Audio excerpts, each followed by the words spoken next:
Don't hear my voice and you see the video instead. So it's D now, right?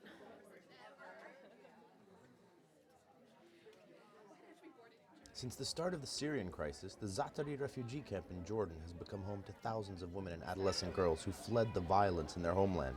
Many of these refugees have come to depend on the services provided by people like Mama Munira, a nurse midwife providing desperately needed help to pregnant women and girls who are trying to rebuild their lives. Midwives like Munira Shaban are essential in crisis situations like this. UNFPA, the United Nations Population Fund, estimates that 1 in 5 women is expected to become pregnant during such an event. Midwives can sometimes be the only ones with the skills to help prevent these women or their children from dying during childbirth, and Munira will do all that she can to help them. They need me for deliveries, for pregnant women, for children, for family planning and the methods. And I felt that I know all this knowledge. Why not to give? And this knowledge and set of life-saving services midwives provide is desperately needed throughout the world, according to UNFPA and its partners, who have just released a report detailing the state of the world's midwifery. The report, titled The State of the World's Midwifery 2014, A Universal Pathway, looks at the 73 African, Asian, and Latin American countries that suffer 96% of the world's maternal deaths. These countries, despite facing the lion's share of maternal mortality, have only 42% of the world's midwives, nurses, and doctors.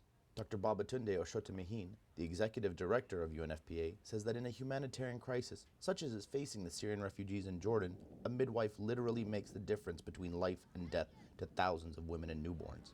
There are no doctors. So a midwife in that circumstance is God sent because she can do everything to save the lives of mother, baby, and also the children around who might require attention. Midwives like Shaban can provide nearly 9/10 of the essential care women and newborns need. This is critically important in countries where quality hospital-based maternal care is limited, or where economic, geographic, or social barriers block a woman's access to it, something Oshotemehin is well aware of. And the midwife in those circumstances is perfect because it means that she can intervene, first looking after them, before they give birth, and then ensuring that she supervises delivery and then looks after them after they deliver, so they and their children are healthy. For UNFPA, this is Omar Khazraoui. Welcome back, everyone, to our third session of today. We are going to be talking about some of the important global initiatives that are around currently and how we can get the best of it. You might notice that this is the largest panel. 7 people in all. We have one person who we are waiting for him to arrive. That's Christopher. But because we have so many, I had told the panelists that I'd reduce their time frame. But if Christopher doesn't turn up, then you can have a little bit more time. So to start off the afternoon, I'd like to invite Laura Lasky from UNFPA to talk about the program that we'll be doing with them for the coming couple of years. Laura. Okay, so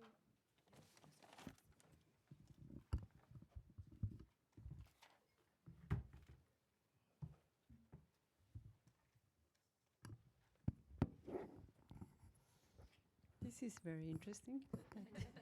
How you add pieces. So I hope you had a great lunch, and so the conversation continues on Call the Midwife.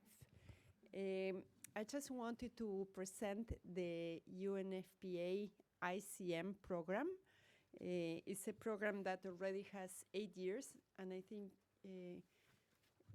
8 years, and I'm not going to say why we have invested on this program, but one of the things that, in my view, is very important for us, UNFPA, that focus more on sexual and reproductive health and rights, is about that the midwife for us is the embodiment of the integration agenda of these different parts that include maternity care, that include the newborn, include family planning, include adolescent reproductive health, includes also the prevention of HIV and the prevention of sexually transmitted infections. So the midwife is the person able to do all these things. And so that's why, among the other reasons, this is also a very, very important investment that UNFPA had committed to do in 2008. So next, I'm going to do it myself. Okay, great. How do you go? Yeah, done it. Great. Next, please. Okay, so we are in 45 countries through a program that supports this, that is the Maternal Health Trust Fund. And so what the strategy we use to influence not our country team, but also, the work we do in the country with the governments and with our partners on the ground, has been to include 21 country midwife advisors. And they are all midwife, they are placed in our country offices, they are part of our country team, and that's the way we had to include this issue directly into what the UNFPA program of collaboration with the government is. So we have also this very, very amazing collaboration with the International Confederation of Midwives, so that that collaboration translates also at the country level.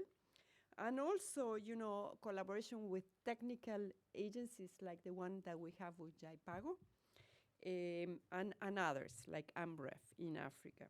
So our program goals include, we work on education, in the training of the midwife, but in several things that I'm going to talk about right now, but also supporting on the regulation of the midwives so they can do their work, and supporting the strengthening of the midwifery associations or the creation of new midwifery associations where they did not have, like for example in South Sudan. And we do a lot of policy advocacy. As you know, there is a lot to do on advocacy, we feel, for the midwives. So we have work on 3 minutes to go. I'm going to go quickly, so I'm not going to, really spend too much on that. I think the program is very well known by now.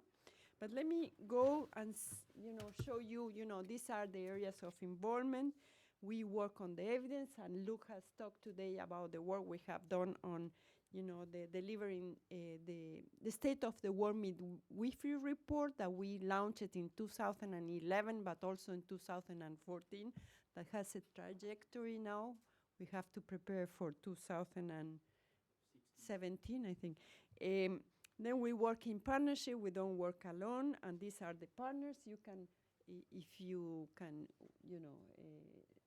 are able to see, including ICM, I talk about Intel, and also AMREF.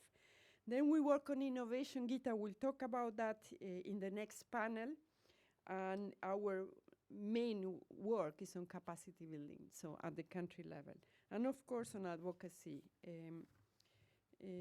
What results we have achieved? This comes with a little bit of so in terms of the global visibility, we run in each country the International Day of Midwives. This is a celebrated event in which the midwives go into the streets in many places, and so they are celebrated in also in partnership with the governments. And this is a great day to raise awareness about the importance of investing in the midwives. I talked already about some of these things. But on the Every Woman, Every Child, and we hope that this is going to happen in the next part of the Every Woman, Every Child #2, is that we were able and instrumental to support the countries in making commitments for every woman, every child in the course of achieving the MDGs. This has changed the policy of Bangladesh, where they have decided to invest on midwife. At that time in 2010, they wanted to train 3,000 midwives, and so I don't know, the number is growing now. So I'm going to go to the next one. I just want to share with you some selected highlights. well, these are not that selected, but I'm going to read some. You know, globally, we have actually supported 250 midwifery schools across the world, including in Haiti, Ethiopia, Somalia, South Sudan. As you know, the midwifery school in Ethiopia has been destroyed in Haiti has been destroyed during the earthquake, and now last year it was re-inaugurated, it was rebuilt, so we have a new school there. It's fantastic if you have the opportunity to visit it. We have supported the training of 20,000 midwives and 8,000 midwifery tutors, which is one of the gaps that we have in the field. And same thing with the association. As I told you, we work supporting the associations of midwife. 45 national and subnational midwifery associations have been established. As you have seen in the case of, in the case of Ethiopia, you know, how, you know, the decision making is shifting towards the regional level, so how important it is to have regional midwifery associations to work with the regions to make sure that midwives are there. And in regulation, we supported council in these countries, Zambia, Afghanistan, Uganda, etc. And we are working on innovation and technology. Gita has new things to show you about how we're going to go there. You know, we're going to move on this area. I'm not going to spend any time. And, you know, of course, the challenges that you have in the work you know, all the countries have are, you know, something we share. We are not going to discuss this. The question of lack of tutors is one that we all know. The plans that we have is something that we would like to discuss later in the panel where there are discussions, but there is one exciting one that Luke has discussed about, which is the Mano River project.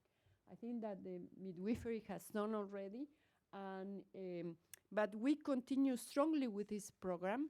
And what we like in terms of this program is the how we are able to influence and to leverage this program to other regions. Like Latin America, they don't receive funds except for Haiti. And the Latin American region got together and decided to invest, you know, country by country, invest on midwives. So that is a very important role that this program has. It's just not just exactly, you know, country by country that we support financially and technically, but the others that are learning from our learning in those countries. And that, you know, gave me the great opportunity to talk and acknowledge here the World Bank, because actually, you know, the partnership that we have with the World Bank on the Sahel has to do also with this project and how we advance on midwifery. Thank you.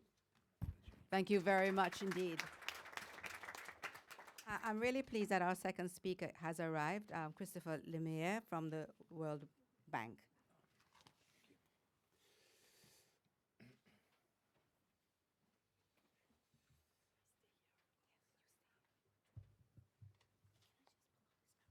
Sorry for the late arrival.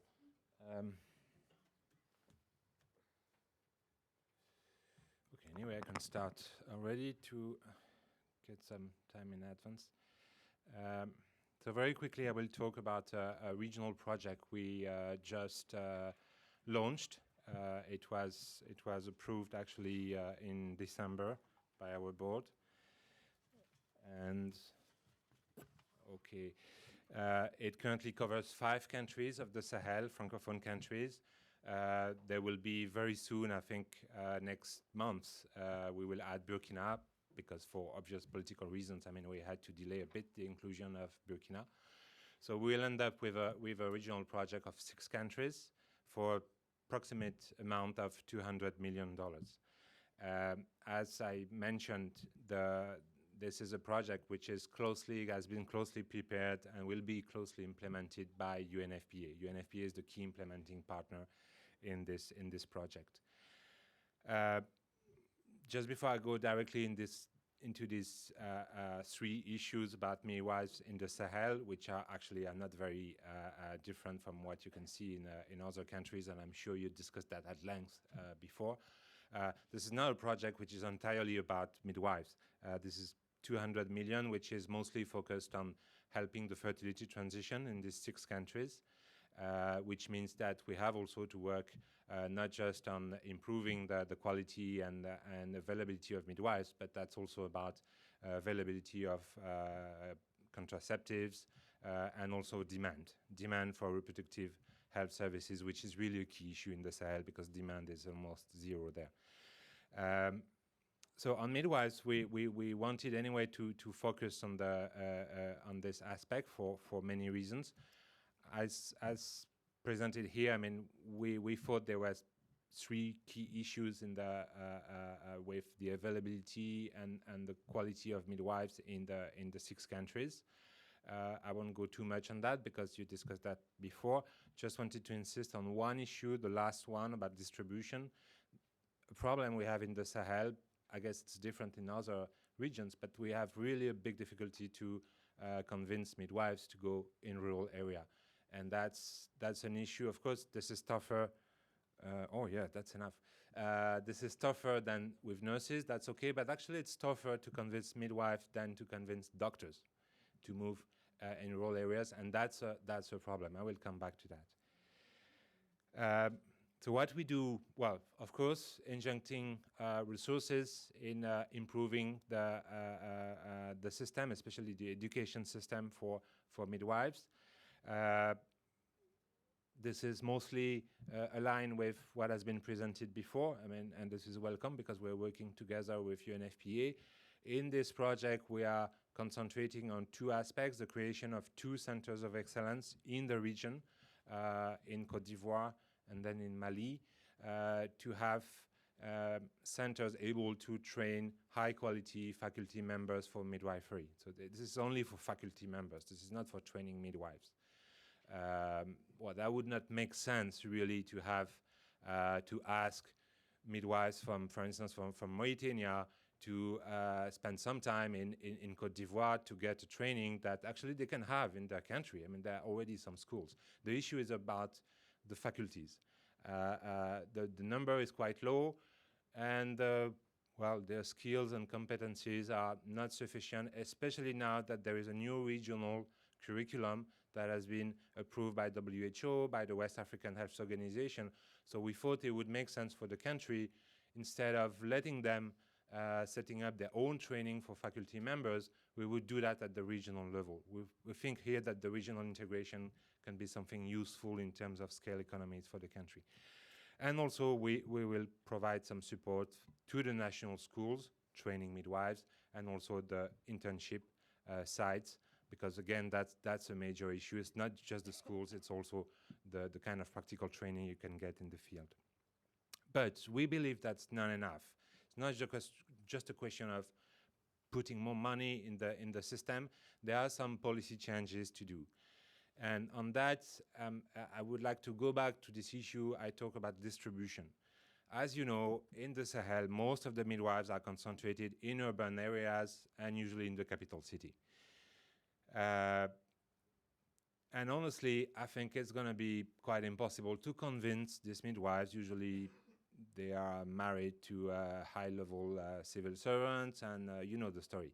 So I don't think it's worth the money trying to convince, trying to provide an incentive to these midwives to go in rural areas. It's not going to work, and so far it has not worked.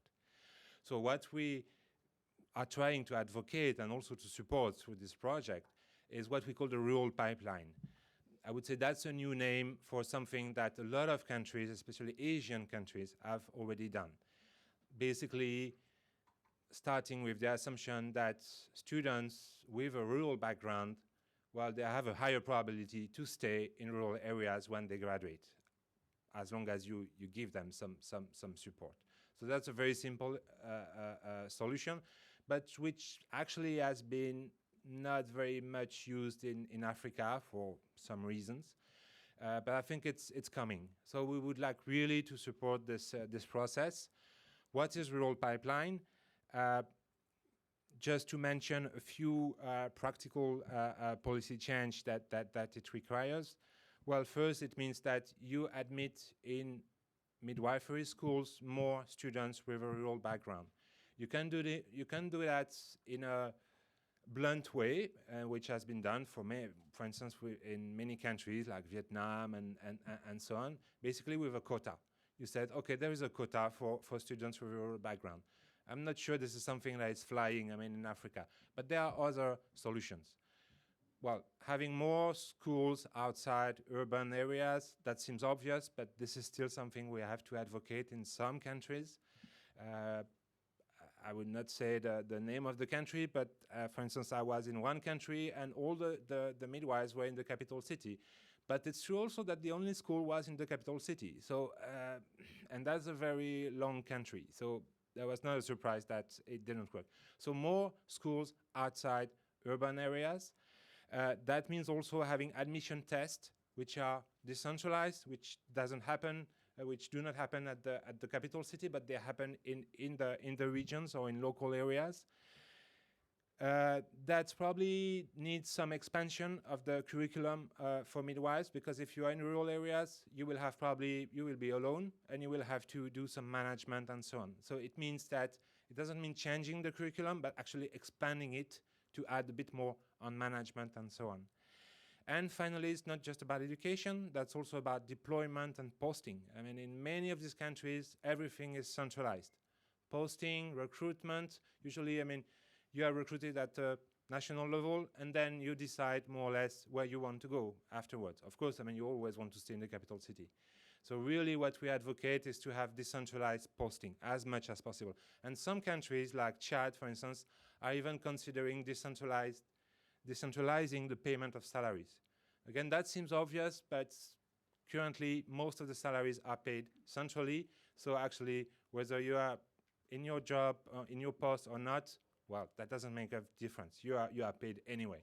So that's the reason why it's so difficult to bring all these people in rural areas. And that's it. Thank you very much.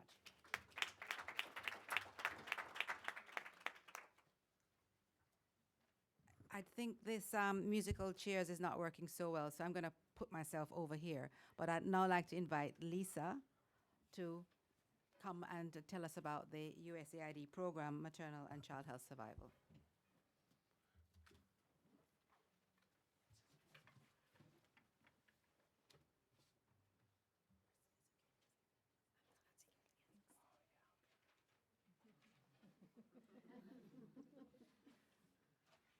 It's a very big panel.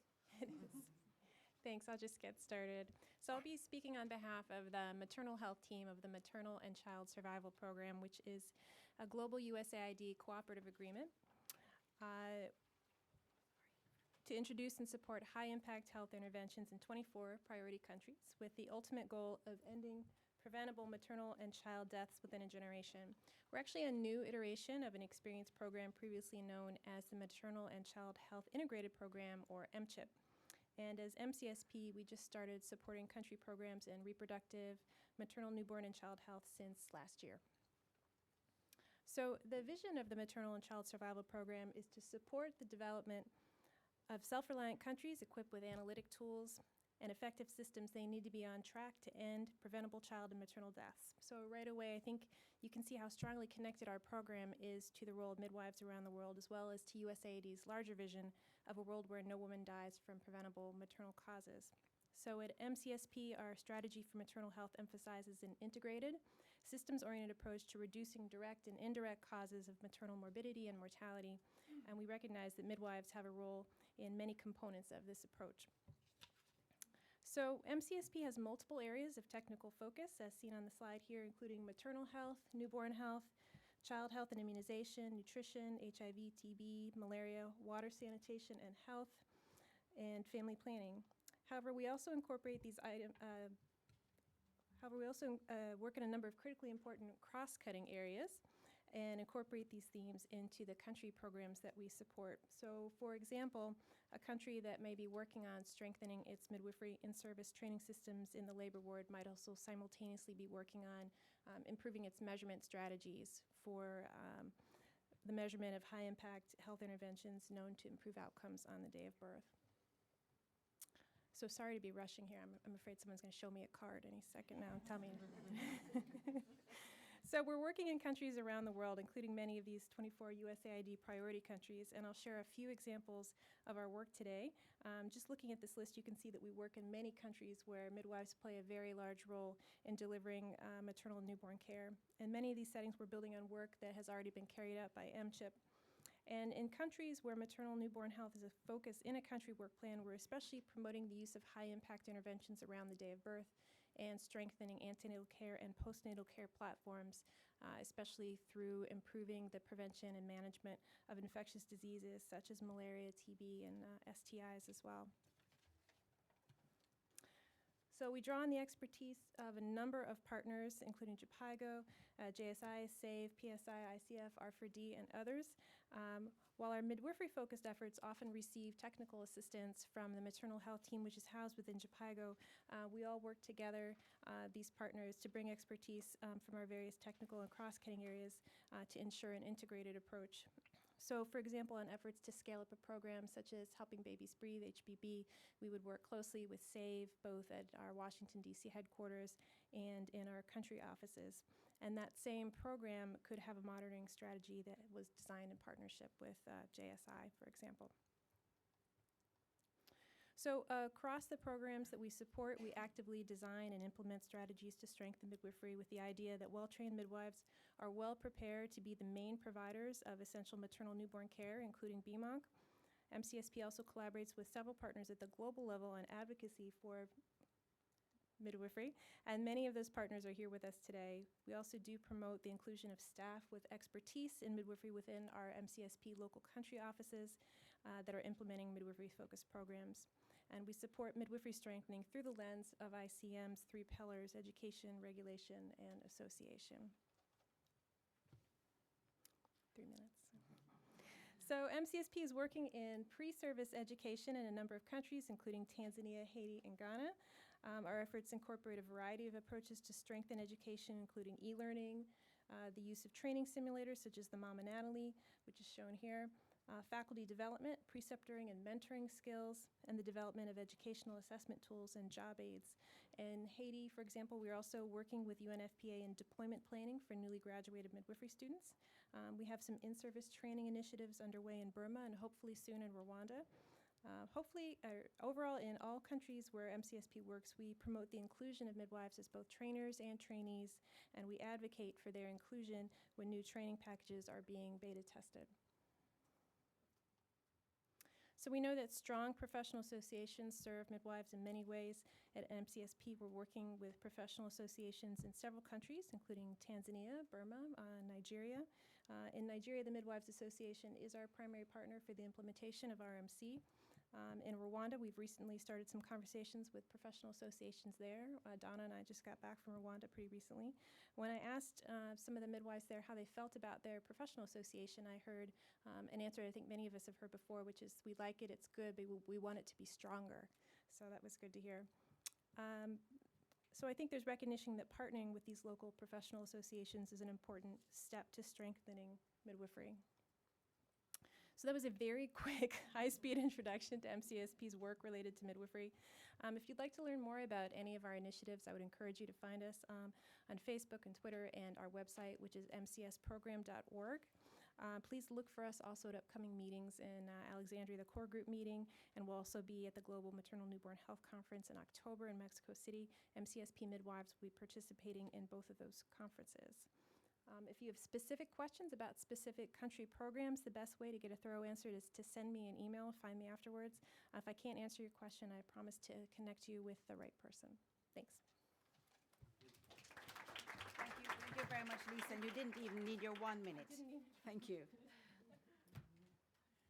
So it's my pleasure to introduce Donna Vivio, and Donna is known to many of you in this room.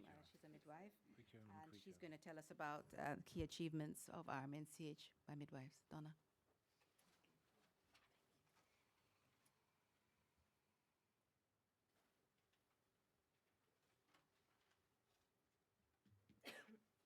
Good afternoon. I think Lisa did my presentation for me. Not really. I do know a lot of you in the room, and I think that my biggest stress in presenting all of this in 6 minutes is that I am going to leave someone off. So there are many of you who we work with, USAID works with, and in this room today. And if I have forgotten your program, please ask a question at the end or make a comment. Or call a midwife. And, okay, so actually I am a senior newborn health advisor at USAID, and I am a midwife. And so much of what we've talked about today was sort of geared towards the maternal, but as you know, the mothers and the babies come together, right? So I think it's appropriate. How does this work? Okay.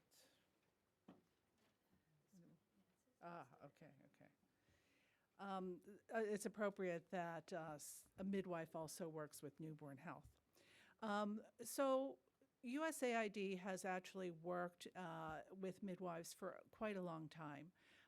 I actually joined ACNM in their global work in 1998, and even then, and probably many years before that, there was work funded by USAID that helped to strengthen midwifery and midwives, whether it was in provision of family planning or in life-saving skills, for example. So at USA Today, all of our efforts are geared towards ending preventable child and maternal death. And Lisa told you the vision of MCSP, which is what we want to, and at least in terms of maternal health. So we do this through high-impact interventions and also high-impact commodities. For example, oxytocin for prevention of postpartum hemorrhage or management, and also resuscitation devices, for example, for newborn resuscitation, long-acting reversible contraceptives, et cetera, which are also, of course, very important in reducing maternal and child death. We usually take a life cycle continuum, and I think this is very appropriate in terms of the way midwives look too, through the preconception and interconception periods, as well as the antenatal and interpartum areas. We want to, as I mentioned earlier, keep that mother and baby together as much as possible, and so that the programs that we are supporting do also support that mother-baby dyad as a very important concept.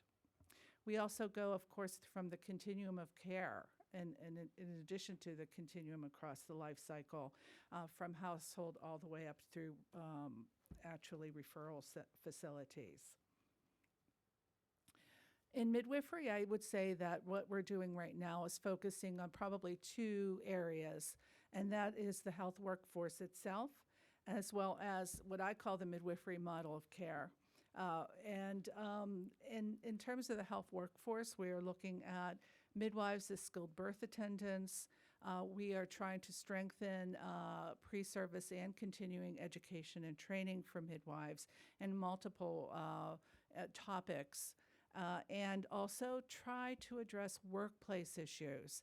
And when I say respectful care under this heading, under the workforce heading, I mean having midwives be in a situation that they can be respected, as well as be able to give respectful care. And then going down to actually the care that midwives provide, the respectful care, of course, is the top on that. And we already talked about the mother-baby dyad, but I would like to add something about reproductive health. As Frances mentioned this morning, the competencies include family planning and other areas of reproductive health, in addition to the typical way we think about midwives in maternal and newborn care. And so, too, at USAID, we like to think about midwives and midwifery care, including reproductive health, including post-abortion care, which we have been very active in supporting and will be and continue to support, for example, through right now a program that is looking at post-abortion care and family planning, and is working, and I think we'll be working with ICM on this topic very soon. I have 3 minutes. I think I can do it. USAID actually has two sort of strategies for maternal and newborn health. We have recently published and launched our Maternal Health Vision for Action. And also, we subscribe to and follow the same priorities as the Every Newborn Action Plan, which, of course, is a global plan. Through the Maternal Health Vision for Action, there are 10 strategic drivers that we look at. And one of them is driver number 7, I believe it is to advance choice and respectful and care, and to improve the working conditions of providers. So in this sense, as you can see, we are very much at a strategic level thinking about midwifery and will work with midwives in that way. Similarly, in the Every Newborn Action Plan, those of you who know it, there are 5 main strategies, and one of the strategies that we have adapted for our use gives increasing access to quality care and services during labor, birth, and the first day and week of life to reach every woman and every baby. So you can see that we, in the newborn area, also want to be sure that the mother is included, because of course the care that that mother receives, not just intrapartally but also throughout her pregnancy and between pregnancies, will have a great impact on whether or not that baby and other children survive. Okay, I'm just going to go through a couple of the programs that we do support, are supporting right now. And on this slide, you see several organizations mentioned. We are supporting the White Ribbon Alliance through the Health Policy Project to do a program that looks at respectful maternity care and advocates to improve status and working conditions of midwives, as well as advocacy for ending maternal mortality and strengthening strategies post-2015. So very much in tune with what the rest of the world, I think, is doing. Also, we are working through some funding to WHO, and which is working with ICM and the White Ribbon Alliance to look at the working conditions of midwives and also respectful care.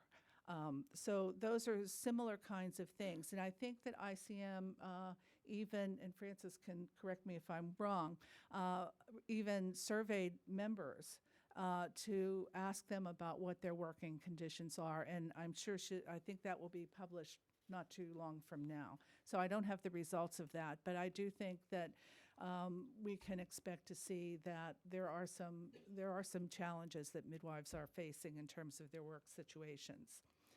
A couple of other programs that we're working on through the Leadership Management and Governance Project, which is a global project. We are working in five countries in Africa, and I think those are Kenya, Tanzania, Uganda, Ethiopia, and Malawi, to address services that prevent child and maternal death. And what we're doing is trying to increase the leadership abilities of midwives in those countries in order to improve maternal and newborn health. In the Capacity Plus project, is there anyone here from Capacity Plus? I think someone was on the participant list. Maybe they didn't show up. Capacity Plus looks at workforce human resources for health issues, and I think it's a relatively long-standing global program, at least probably 10 years, if not more. But as an example, Capacity Plus is providing support to midwives in schools in Nigeria and Mali. And what they're doing is giving funding and resources to improve the what teachers have there to do the training. They're also providing some assistance to try to increase the pass rates on examinations. And in fact, what I'm told is that indeed in those schools, in Nigeria in particular, the pass rate has increased by a lot. I'm not sure about what percent. 50 is coming to mind. But there is a fairly significant increase in the pass rate when schools do have the resources available to teach their students. I also already mentioned WHO, and Lisa has provided a lot of background on the Maternal and Child Survival Program. But the Maternal and Child Survival Program, as she showed, includes not only maternal health, but also reproductive health and related to maternal and child survival, as well as newborn health, and then in a cross-cutting way. And I think that one key that I would like to repeat from Lisa's work, Lisa's presentation, is that the teams do not work separately. The teams are working together so that there is an integration and a recognition of the care that affects multiple patients or multiple receivers of those services. This is my last slide, and it's probably you can't read any of this. But it's a slide that actually looks at our newborn programs and to show the numbers of partners that we work with. And I just wanted to put this up to say this is not just newborn, this is for all of our programs. We do work in partnership, and I have circled there the Survive and Thrive program, which actually Suzanne Stalls is going to talk a lot about. But Survive and Thrive, very briefly, tries to use professional associations as well as government and private sector to improve maternal and child health in developing countries, in low-resource countries, as well as to increase the capacity and the power and the strength of the professional associations. So, Suzanne, I don't want to steal your thunder, and that's all I'll say about that. I didn't circle the American College of Nurse Midwives, but Suzanne is from there, and they are up there too. So this is, again, is just a visual to let you see how many partners that we work with, and I'm sure this is just the tip of the iceberg. And that's all. Thank you very much. Thank you, Donna. In case you think I gave Donna extra time, I gave her Lisa's time that Lisa didn't use. Yes. Thank you. I was wondering why. Yeah, that's why. So it's now Asha's turn, and Asha is from GE. So this is the first speaker we've had on our panel who's not part of a UN agency or our professional group.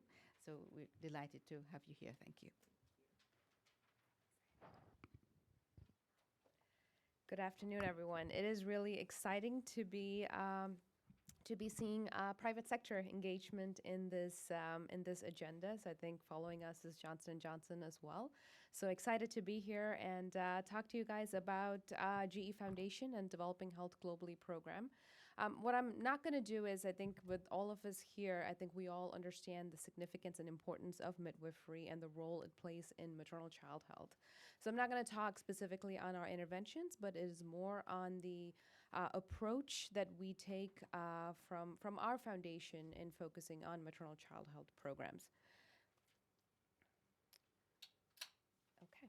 So as mentioned, GE Foundation Developing Health Globally program, we focus on social investments that are long-term capacity building and looks across the continuum of care to build system strengthening across the continuum of care for maternal child health. So how do we do this? There are a couple of different ways in which our programs work. We focus on capacity building, and that is done through task shifting as well as clinical training. I think we talked quite a bit about this. For us, as we look across the maternal child health continuum of care, and when we go into a particular country, we look to see what is the gap within that country. We go in in a listening mode in those countries to see where within the maternal child health continuum of care are we looking to fill the capacity need in those countries? So that's sort of the first approach that we take when we go into country through the Developing Health Globally program. So capacity building through task shifting and clinical training. And the second piece of it is really focused on innovative infrastructure interventions. So that is done through either public-private partnerships, or we essentially look to see what are the infrastructure gaps that we're seeing in order to be able to build the ecosystem for maternal child health, whether that's in the form of building oxygen plants through public-private partnerships, or safe water or power, these type of activities that need to go within a healthcare facility in order to be able to build that ecosystem. The third piece of it is really leadership and management. I think we talked quite a bit on the advocacy and the policy piece, which is what we consider a significant part as part of the Developing Health Globally program, is how are you able to provide that leadership and management to some of the programs that we have for maternal child health. So in all of these things, and as Paul Farmer recently put in one of his Ebola remarks, as stuff, system, and staff, those are the three components that we look for as well as we're building this ecosystem for maternal child health, is how are we able to build the capacity in any country for clinical training within the health facility? How are we able to build the infrastructure? And on top of that, how are we able to do it through leadership and the management skills? And all of this cannot be done without strong partnerships. I think we alluded to that quite a bit in the previous conversations in the morning.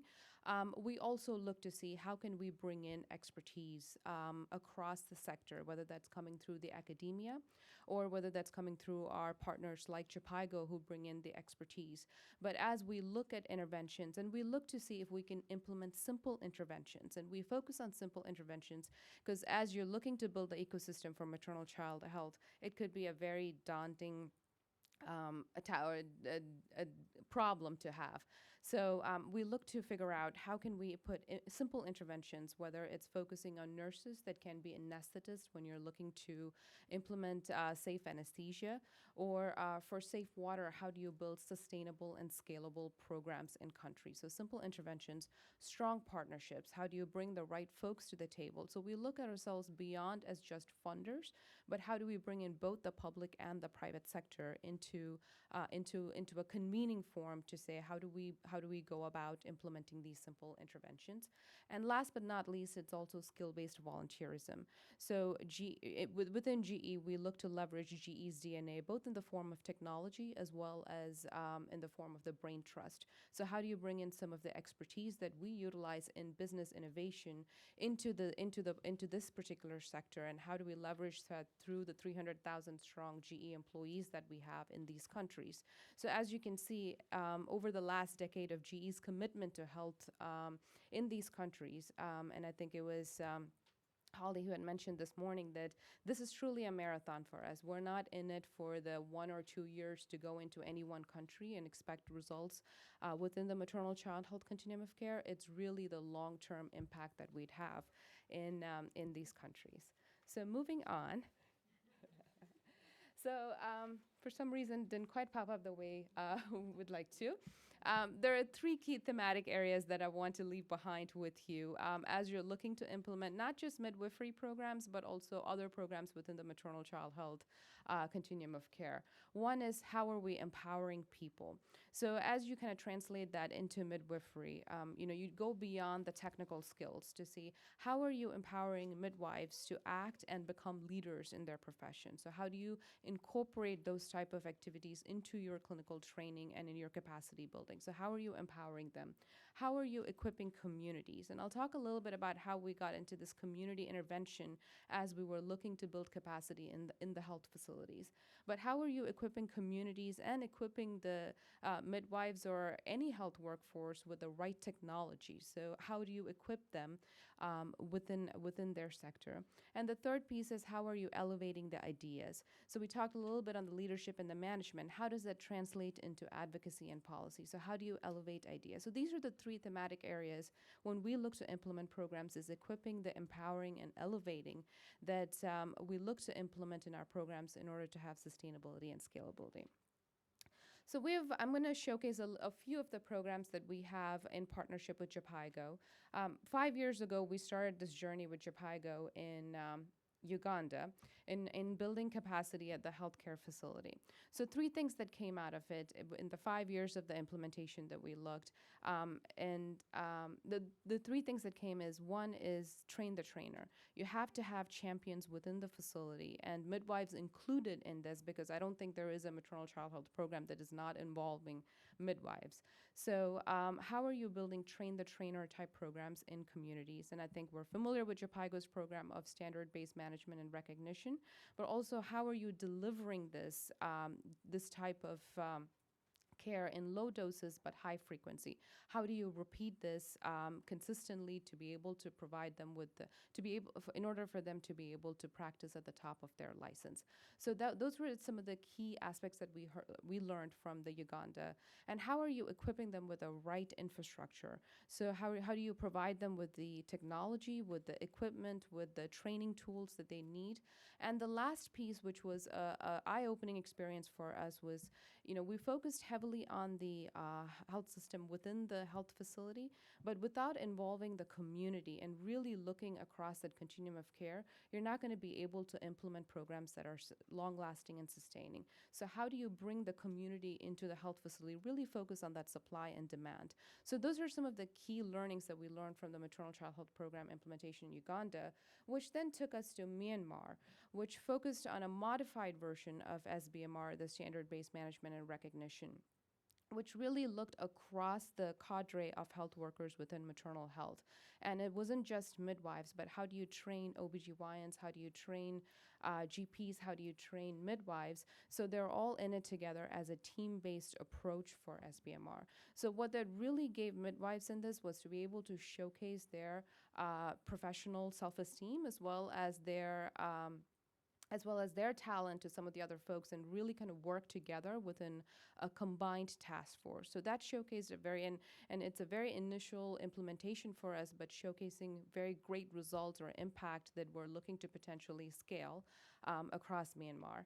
And the last piece that I want to highlight is our program in Indonesia that JPIGO is implementing, and they have a USAID EMOST program that focus on building the capacity at the facility level. But we added that with an mHealth intervention, which is called SMS Bunda, that focuses on sending timely messages to pregnant mothers directly, and that is done through the Midwifery Association. So how are you really combining each of these different task force into a one continuum of care? So it is a much stronger program, and it's really focused on that system strengthening. The last piece on this I really want to focus on is in the technology intervention that we have within GE.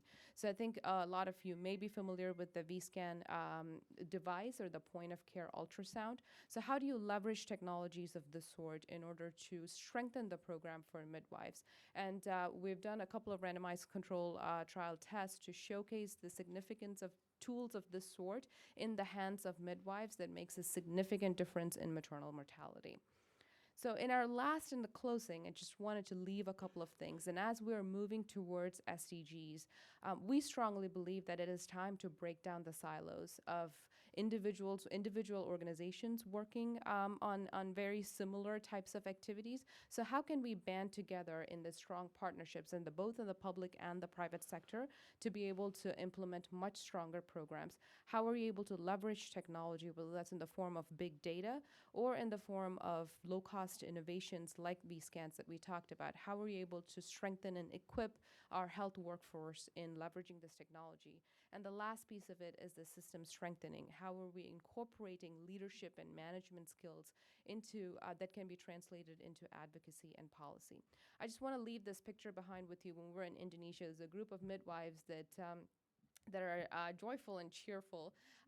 This is after a training, and in one of the biggest feedback that they gave us is it's really the confidence that we were able to build in them in our programs.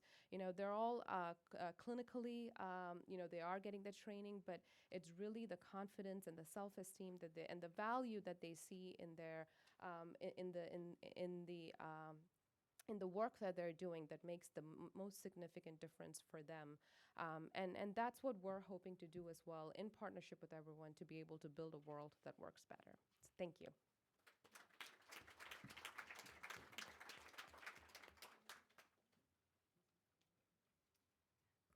Well, our last speaker is coming up, Rima, who is a maternal health consultant with the Maternal Health Task Force. And while Sandeep helps with my slides, I'm just going to say that my purpose today, I'm going to take a different strategy. I'm here to talk about strategies, and instead of talking faster, my strategy is going to be to say less. So my aim for this few slides is just to take a giant step backwards and to help share some of the post-MDG perspectives and the goal-setting processes that are going on, and to talk about how midwifery is a key component of them. It's a report out to this room full of midwifery stakeholders to think about how we can position midwifery, as we all agree it's a key component of maternal newborn health strategies. So I've been working for the last year and a quarter as part of a WHO-led initiative with a lot of multi-stakeholder partners, many of whom are in the room. They include the UNFPA, UNICEF, USAID, and its flagship program, the Maternal Child Survival Program, and the Maternal Health Task Force. So you've heard from quite a few of us. And so as you know, we're coming very close up to the end of the MDGs, and there's a lot of work happening on global goal setting for maternal and newborn health. The targets, these strategies are well laid out in two plans, every newborn action plan that's been referenced already today, and the strategies toward ending preventable maternal mortality. So these are the full reports are available online, and they give a lot of detail. But the point I want to make for this slide is that evidence shows that within a generation, we can achieve a grand convergence, is the term that's being used to talk about global equity and to narrowing the gap between the countries with a high burden, the low and middle income countries, and the rates of mortality at the upper threshold of the wealthiest countries. And it's pretty much agreed. We had a big meeting in Bangkok with country stakeholders who agreed that shared goals and targets can really help to catalyze priority setting and to mobilize resources and to move us forward toward meeting shared goals. There's been effort in the last few months, as Francis talked about, or Laura earlier, that the UN Secretary General is updating the global strategy for every woman and every child. And recently, the two plans, the Every Newborn Action Plan and the Ending Preventable Newborn Maternal Mortality Plan, have been working very hard to combine those strategies. There are reasons that it's important to focus on different things in each strategy, but ultimately, mothers and babies come together, and a combined strategic approach is necessary. So these strategic objectives represent the draft combined strategic objectives from both plans that will feed into the updated global strategy. It's important to say that these strategies ultimately will be implemented by member state and country stakeholder-driven processes. Strategic Objective 1 focuses on the OB transition, the obstetric transition, which shows that as countries progress along a development trajectory, the primary causes of death change. So there's not one strategy that fits every single context, and it's really important to have data for stakeholders at country level to understand what their primary causes of death are. At the same time, we know there's a critical period of risk, and that newborn and stillbirths have been neglected, newborn deaths and stillbirths. And so there is a bang for buck at looking at a critical risk period around the time of birth. That doesn't mean that the continuum is not important, and causes of death, family planning, and postpartum are also very important contributors to reducing mortality. Particularly, we've talked about already today that quality of care and equity are as important as coverage, because you can have skilled birth attendants, and if the quality of that skill level isn't consistent, or the enabling environment isn't sufficient, it's not enough. So these objectives focus on the enabling environment and reaching everyone through universal health coverage, which includes both coverage and also financial protection from catastrophic, thank you, 3 minutes, catastrophic financial burden. Civil society is very important partner for community mobilization, And substantive equality is important because women and girls need to be empowered, as Frances has talked about earlier, in order to move the dial on mortality. Finally, moving beyond estimation is really important. We need to count every death so that we can understand the burden and also drive improvement and accountability.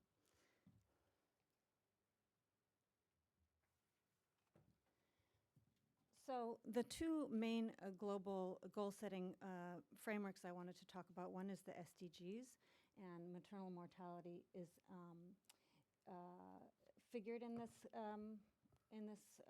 framework, as well as family planning, antenatal care, and skilled birth attendance, which currently are under coverage.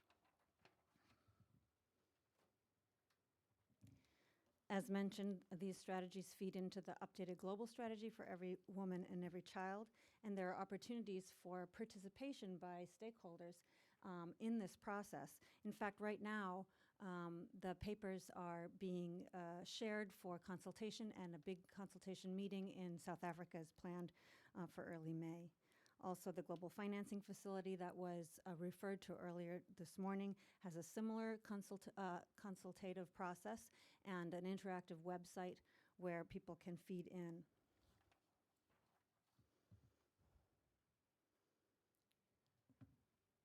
So that brings us around to what we've been talking about today. We've identified the problem. Critical health, front health worker shortages are endemic in the high-burden countries. And we've also shown that the data demonstrate quite clearly that midwives are a high-value, cost-effective solution, so that midwives, educated and regulated to standards and working in well-equipped and enabling environments, could really provide the majority of essential care services, and also by doing so could avert the majority of deaths. It's a really great investment, but that doesn't really tell us how to. So now, with my last minute or so, I just want to focus on one kind of framework for how to, which is being developed by the ICM. And it's called the Midwifery Services Framework. And it focuses on a multi-stakeholder decision-making process to look at the drivers at health system level and to come up with a plan, consensus and agreement at country level for strengthening the midwifery service delivery system.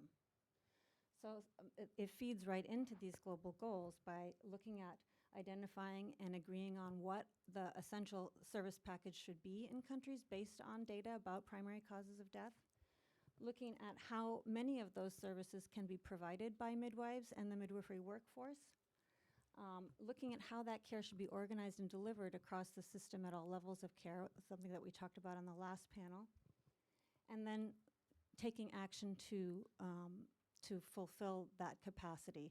That means training and deploying midwives, looking at incentives to retain them in the places where they're needed, looking at respectful care environments, looking at the enabling of the essential commodities and equipment and infrastructure needed to support midwives in those places and capacities, and then establishing monitoring and evaluation systems to keep feeding back to make sure that, in fact, the midwifery system is meeting the needs of the population. So with that, and you'll hear much more about that as ICM develops and rolls it out, but I think as stakeholders are looking for guidance and support for that process, ICM is well positioned to provide that. So thank you very much.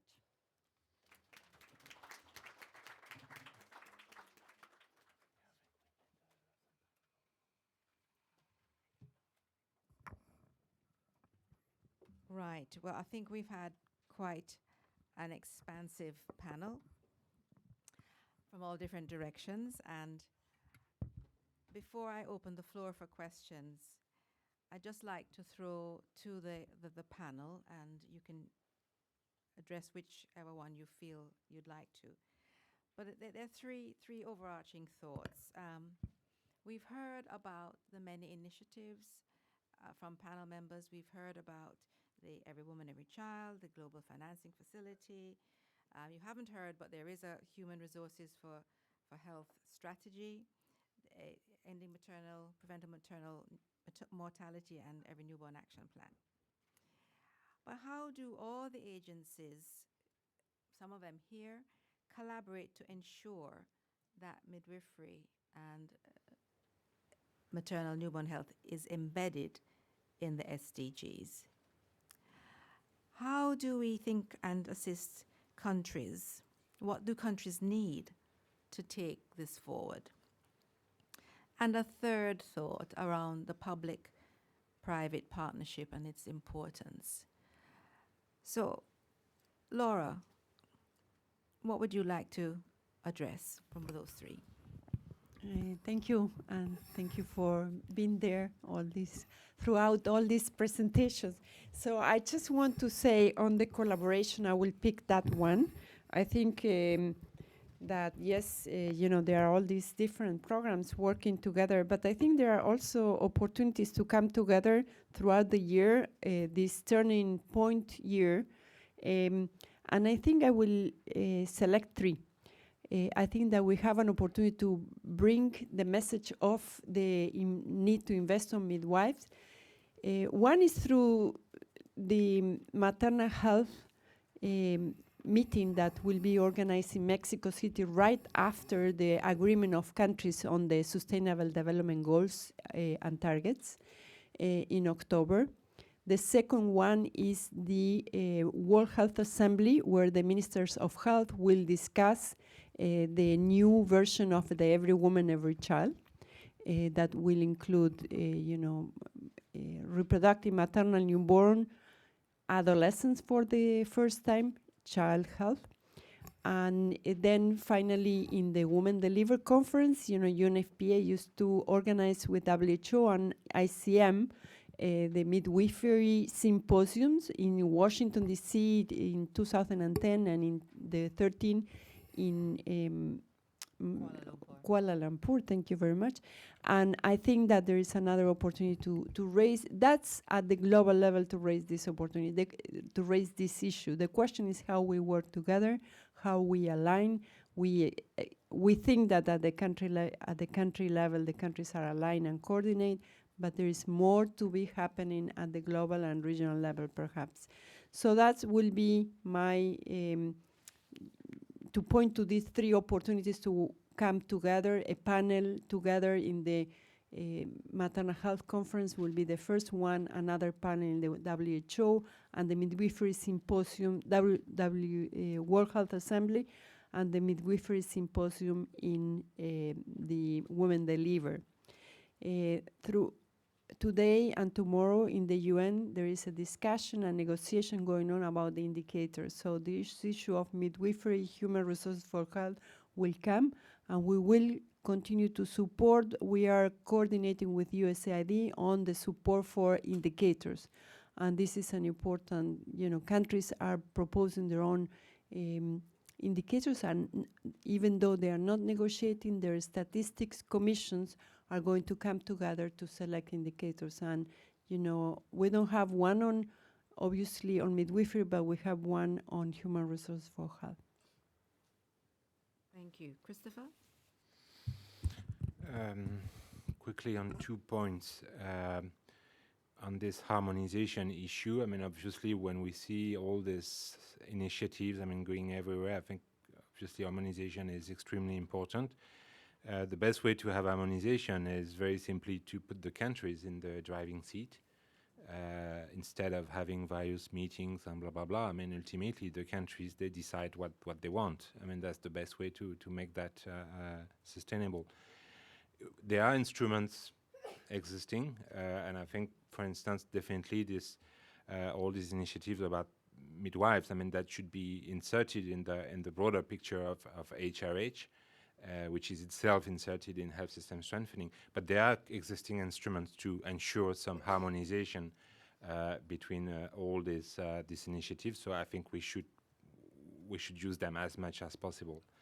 I think the last point you mentioned was about public-private partnership. Okay, so I won't talk too much on that, but definitely I think that there should be a bigger role for the private sector in developing midwifery. I see at least two. One is that this is a big issue to discuss, but we should have more private schools for many reasons. But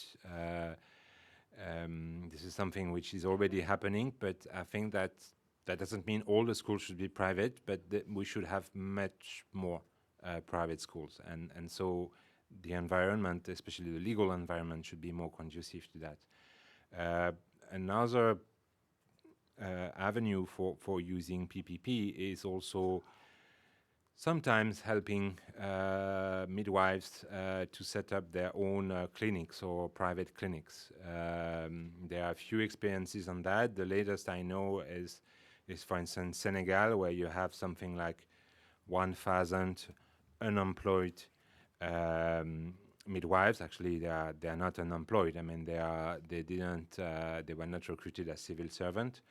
That's difference. But the government is currently preparing a program for subsidizing these midwives to set up their own private clinics.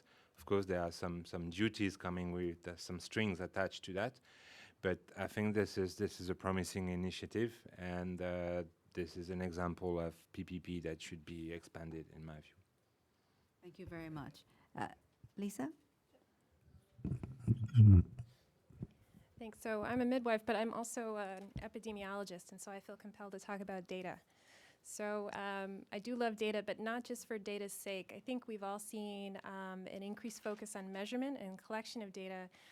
But I think when we come together to collaborate and have conversations about improving outcomes and health system strengthening, we need to talk about sort of best practices and the best ways we can connect what we're measuring in health system strengthening, particularly with midwifery care, and connecting those things to clinical outcomes. The Lancet series did a lot, State of the World Midwifery did a lot to raise awareness around the impact of midwifery and the value and the evidence base for midwifery, but I still think we have a little way to go there. I think where to begin. We at USAID have a lot of programs at the central level, but we also have USAID missions in countries, and just like a lot of you do. And I would say that every time another one of the initiatives, global initiatives comes up, and we talk to our country missions about it, they just, and not only them, but the governments too, just sort of shake their heads and how is this different from the last one? So we need to be sure that as we're talking about midwifery within the initiatives, hopefully as you mentioned, Rima, there will be a convergence of the maternal and the newborn and the reproductive health, so that we see that midwives can help with all of that, and that will help hopefully countries to understand how to reach the various targets that are being set by all of these groups. The other thing I wanted to mention was about the what you said, Christophe, about the private practices. I was in Tanzania not too long ago, and heard about these midwives so many midwives who were not able to get government positions. This came up this morning, and therefore they were unemployed. And as we're talking about increasing our supply of midwives, we need to also help countries to work to get those other midwives, assure that they are still competent, but also to get them perhaps through into the private sector if they're not already there, and to count the private sector, as we're going. I don't know if that answered any of your questions, but I thought I had to say that. Thank you, Donna. Asha. Great. One of the things I would say is as we're looking at globalization and as countries are moving into these markets, the developing nations, I mean, GE alone, more than 50% of our employees are outside the US today. So as we talk about public-private partnerships, there is a vested interest for the private sector to be in these countries and leverage our resources and our expertise and beyond the funding. So how do you, and we believe that through these public-private partnerships, we can attain more sustainable outcomes. So because we're in these countries, our focus is job creation, economic empowerment.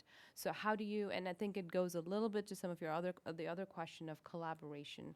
So how do you bring all the different agencies, including public and private, together in order to be able to build sustainable outcomes? So you look across that continuum of care, instead of each of us working in our silos, how do we work with the Ministry of Health to build that health strategy to say, how do we all do our part and come together collectively for actionable coalitions that can be put in place? Thank you. A lot of what came to my mind has been said before, but I would like to just harken back to what Marion said on the last panel about bringing all the stakeholders together. And I think that kind of, supporting that kind of dialogue with multiple stakeholders is really important, and then to support the decisions through both improved data through research and development of indicators. If we say that we want to focus on equity, can we measure equity? What do we mean? When we are talking about mortality, are we using the same frameworks and the same numbers? And do we have data to measure what's happening? Same with a lot of the country stakeholders who responded to the EPMM strategy asked for us to create an indicator for adequate health care financing and resource allocation. What do you mean when you say that? It helps to have a benchmark. And then also to remove structural barriers at country level, so that the way that funding is delivered, or the way that programming is done, doesn't create artificial stovepipes and barriers to quality. So that's when I think about collaboration, those are the things that come to mind. Thank you. Well, now it's your time, and when you want to speak, please put your hand up, wait for the microphone, and then tell us who you are. But while you're thinking about if you want to ask a question or comment, I just like to pick up on the what Christoph said about the social enterprise. It's not an initiative, but how can nurses, midwives, and others develop their own services and practices in country? And we do have in the room one midwife, and I'm going to put her on the spot because she's done just that in Trinidad and Tobago. So Deborah, if you want to say a little bit about that before we start, while we count the hands. I don't see any hands up. Deborah. Charlotte. Here, you can use this one, Deborah.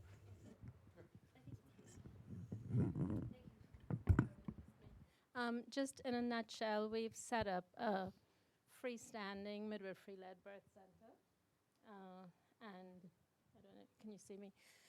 And we set it up as an NGO so we can get funding, and also have it as a private initiative. But I'm happy to share with you after, if anybody wants more information.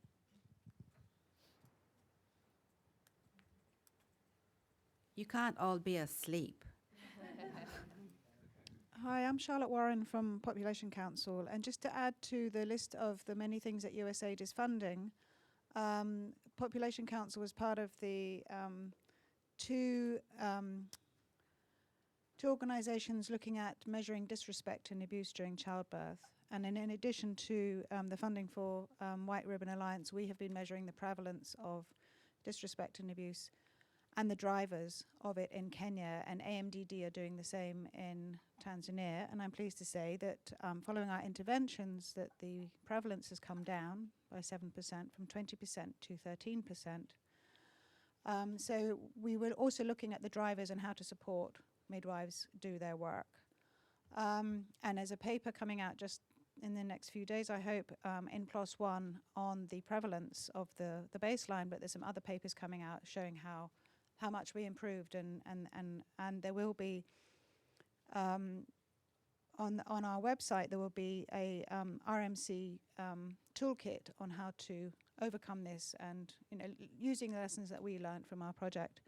And the other project is that USAID is funding is called Ending Eclampsia. It's a 5-year program that's just starting, and we are one of the things that we really want to do is to make sure midwives have access to the magnesium sulfate and all the rest of the stuff to be able to detect and prevent and treat preeclampsia and eclampsia. There was a hand just here, please.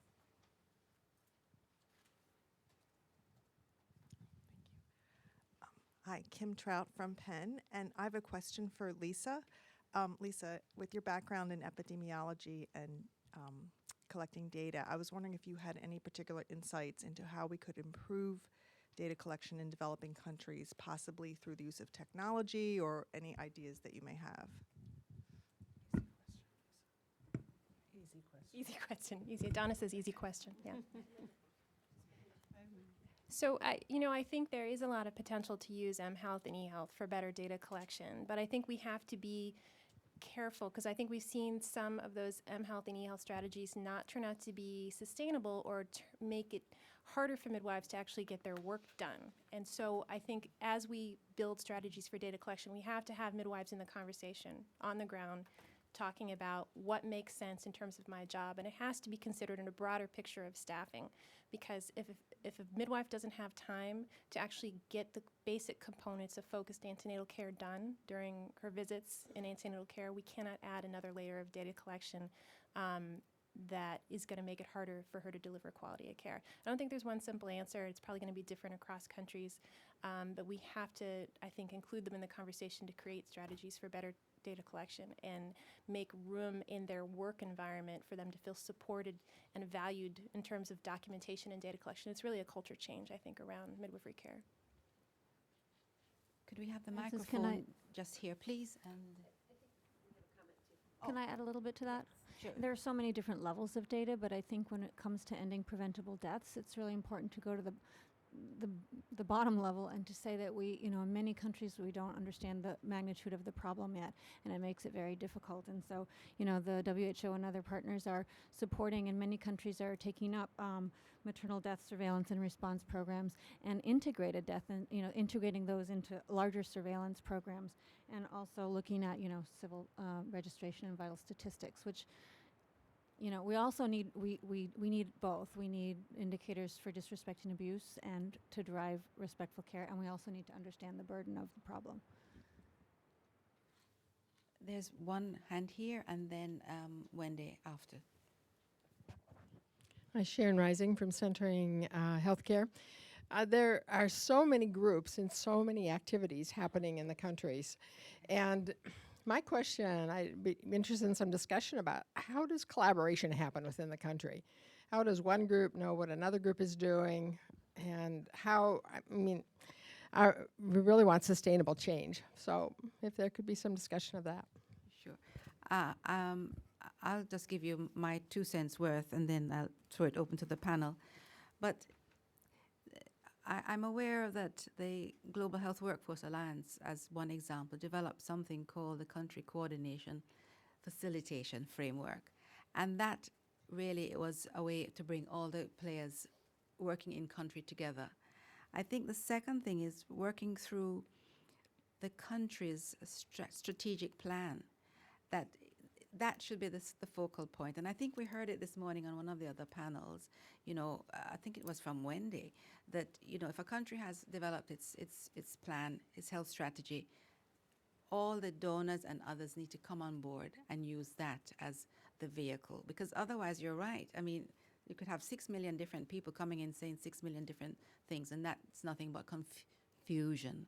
So, panel members, Donna.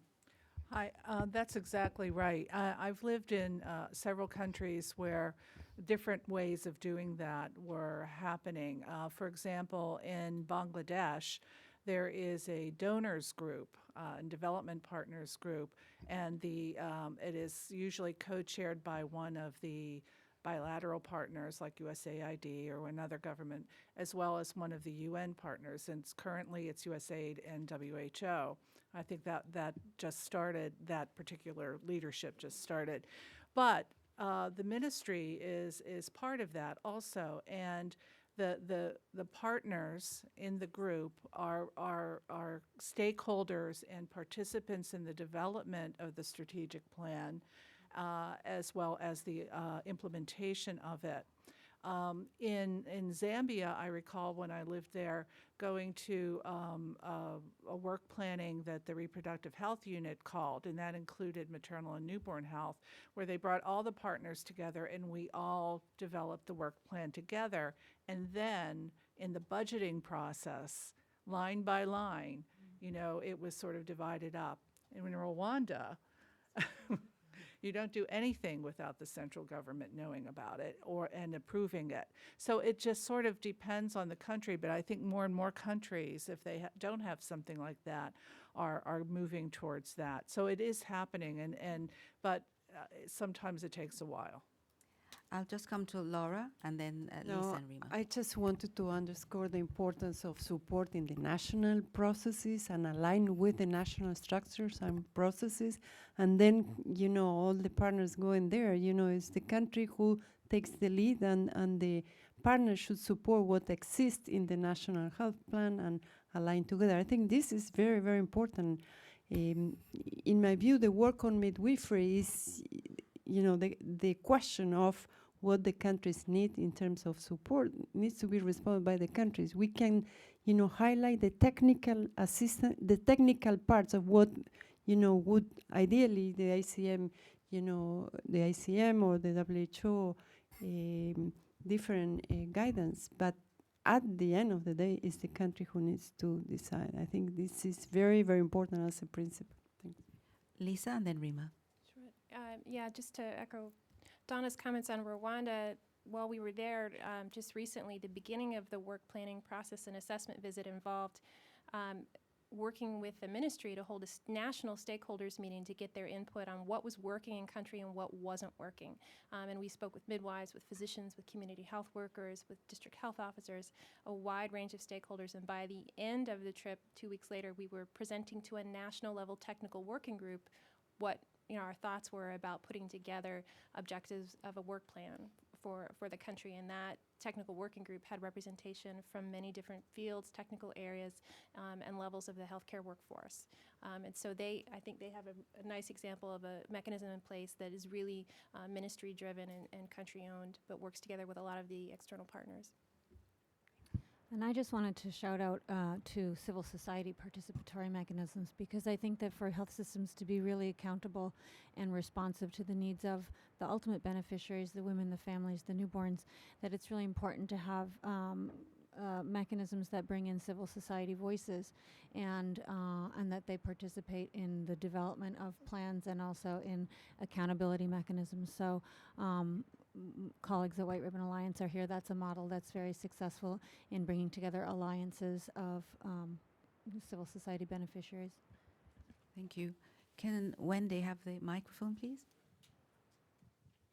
Thank you. Actually, my part of my question has been addressed, especially for Chris, because it's nice to have big money, but thinking is your plan or your program has been aligned with those country program, because especially when you're speaking about some of the change policy you're going to ask, and it's especially the decentralization part is a big work you're going to need, because for a country, for like those Sahel countries, the big bottleneck for decentralization is the human resource, which they have in the lower level. And do you think that's possible, just to have a capable administration level, especially governance and management level in the lower level, to run the decentralization you are looking for? Are you going to take that one, Chris?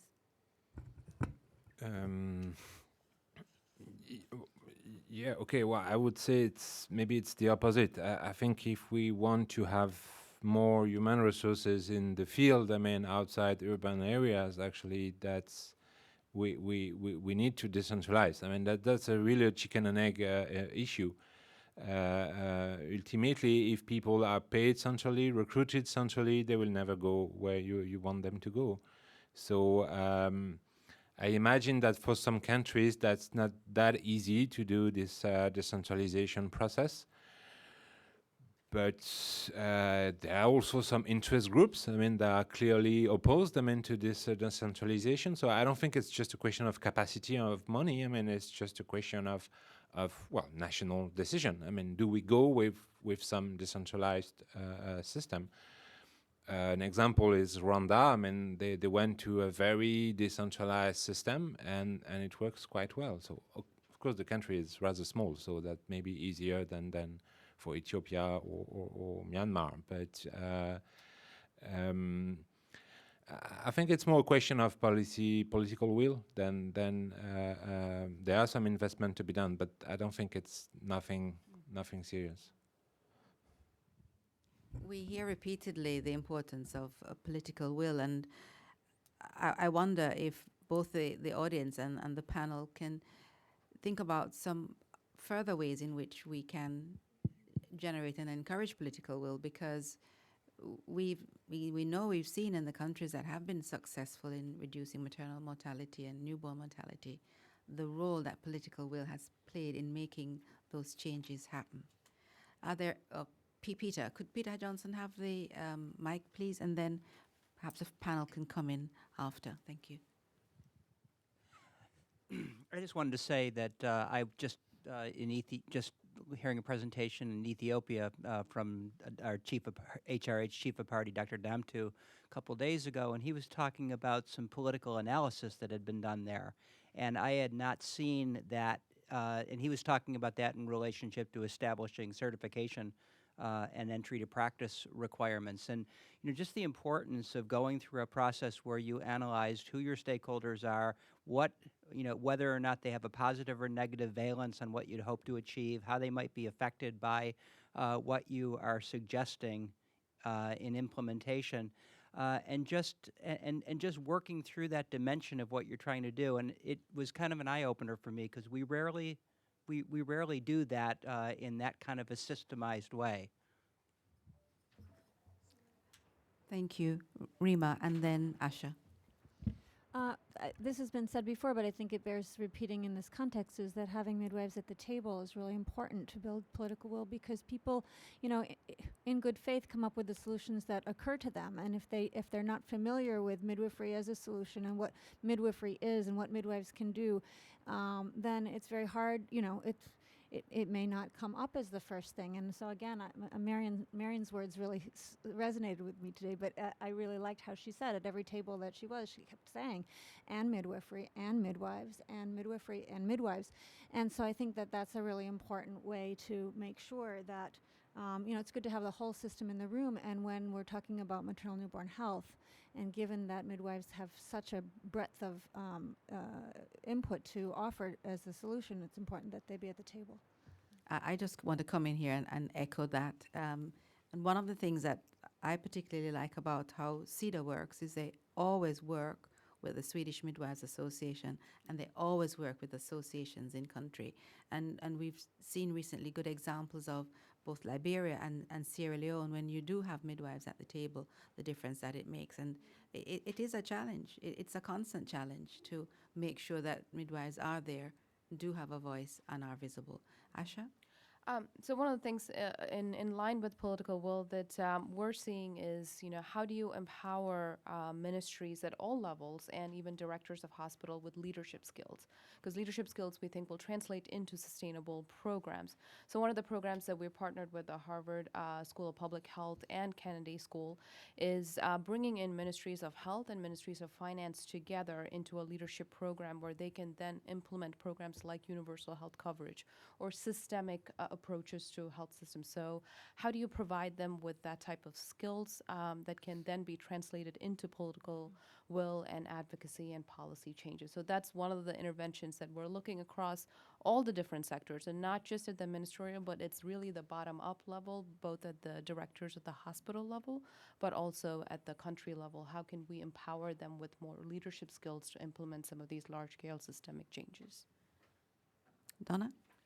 So when we're talking about political will, I'm assuming we're talking about the political will to increase and make midwives available. Was that right?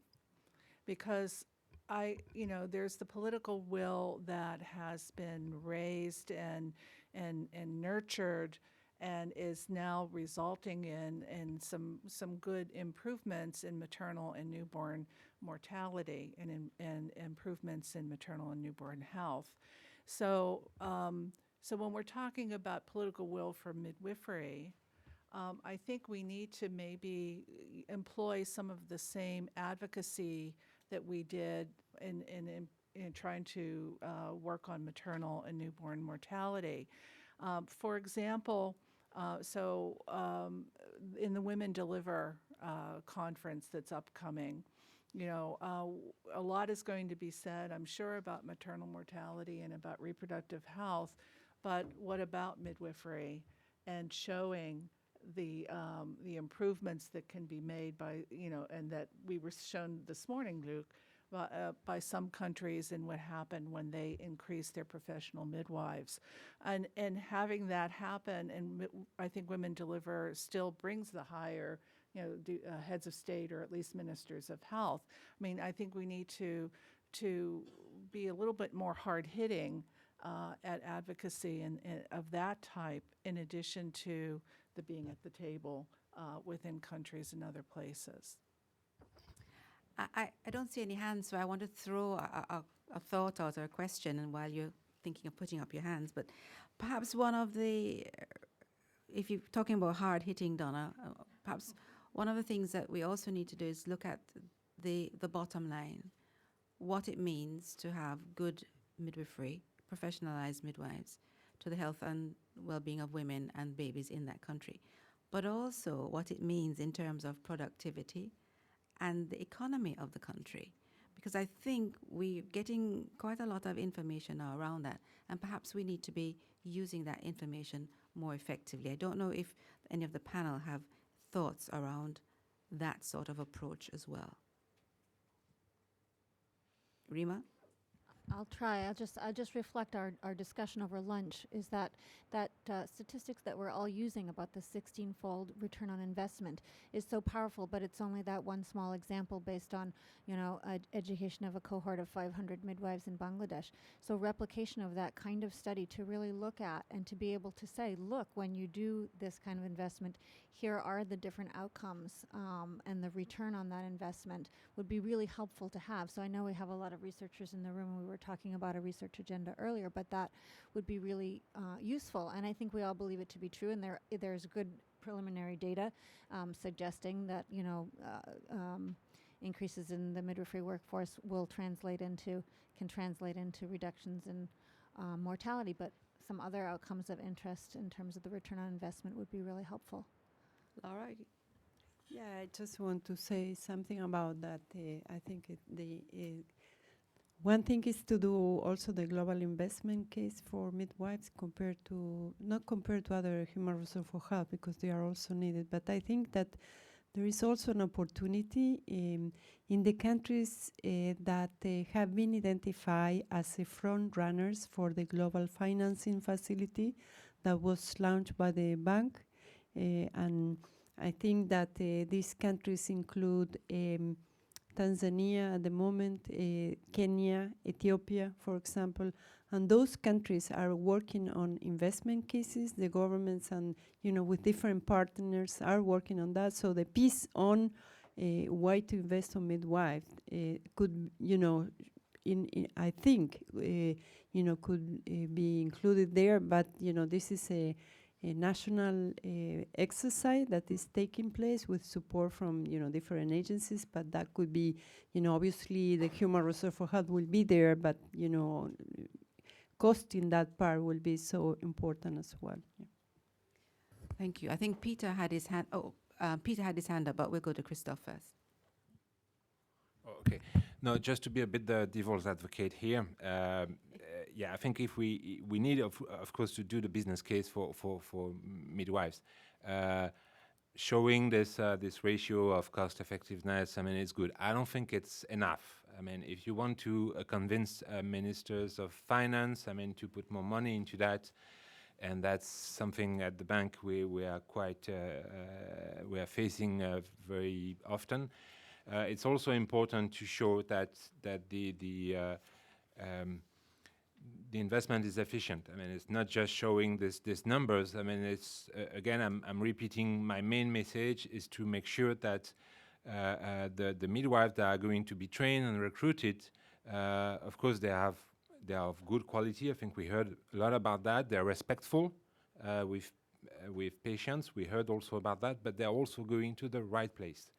I mean, they are not a luxury for urban population. I think this is really an important point that has to be included.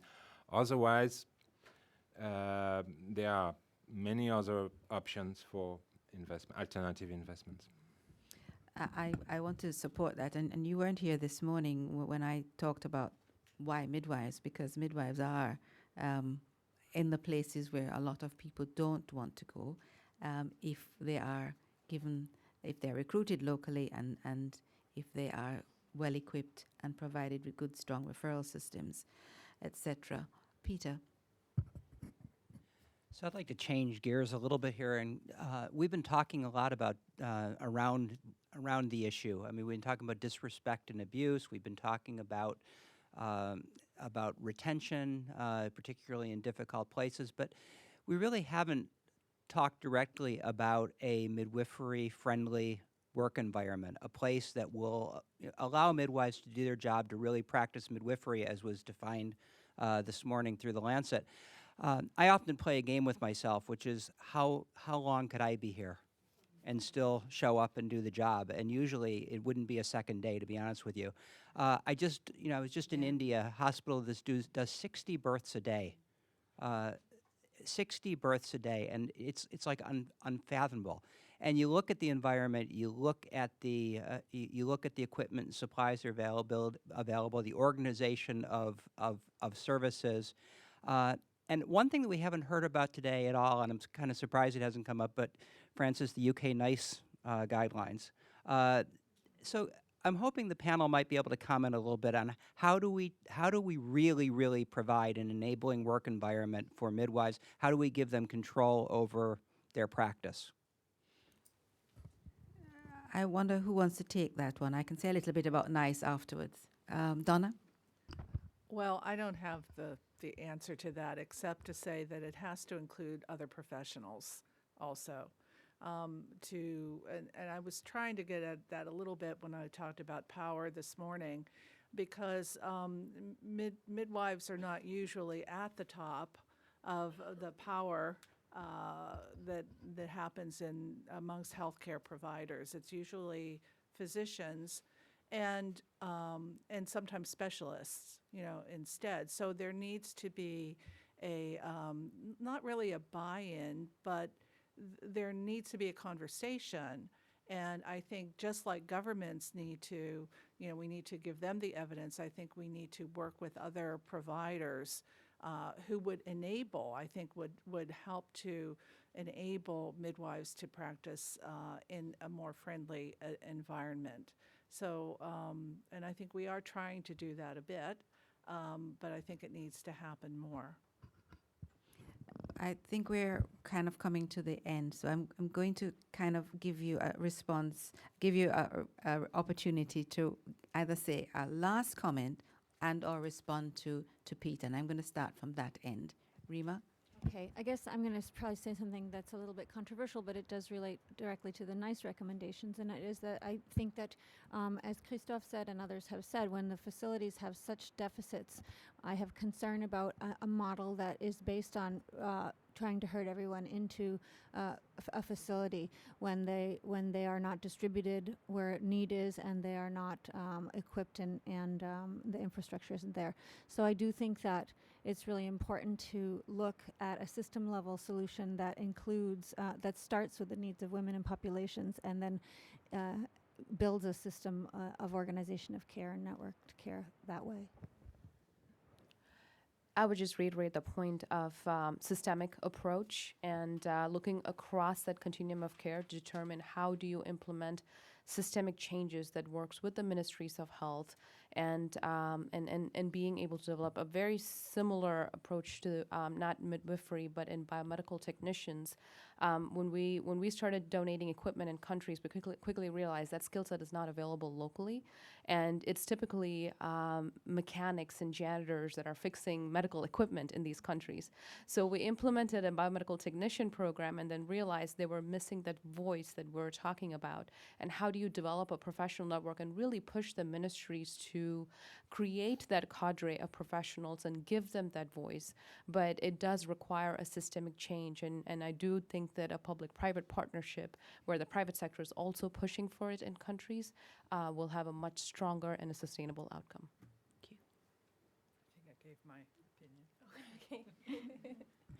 Just to address Peter's comment too, I think we have to start thinking creatively about new, innovative models that work, that have high patient satisfaction and high midwife satisfaction. I think the work that Sharon has done around promoting group-based antenatal care and centering model is one example of that.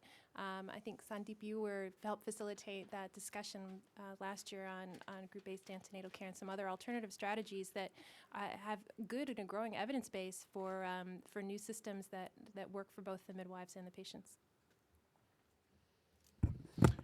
Okay, we'll address also this last important comment. Again, I would see the solution, in my view, is not that complicated. It's not just a question of money. We can pour a lot of money into facilities, but what is missing is what I would say management autonomy. If you don't let health workers manage their own facility and also be accountable for the results, so that means some supervision improvement. It's not just giving a blank check. I mean, nothing will happen. So, and we will have many donors, giving one equipment, providing some training, giving some supplies. 6 months after, we can start everything from scratch. So it's really about empowering the staff and their facilities. I think that's the best option to improve working environment. Yeah, I think I would strongly support that, the integrated supervision, but also working the midwife incorporated in the health team, working together. It's not just the midwife, but working as a team and very well integrated supervision, which is the other thing that we don't have today, in many places.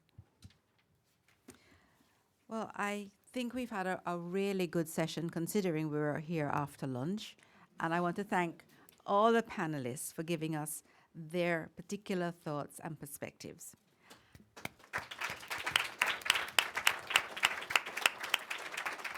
And I want to thank you for all your comments and participation. And I've just summarized this session as the importance of harmonization, respectful care data, maintaining the mother-baby dyad throughout all of this, how important collaboration is, how we have midwives at the table. And I'm going to pinch Christopher's because I think management empowerment is vital for moving forward with good maternal and newborn health.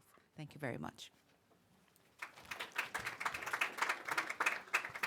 So see you all in 15 minutes after you get adequately caffeinated.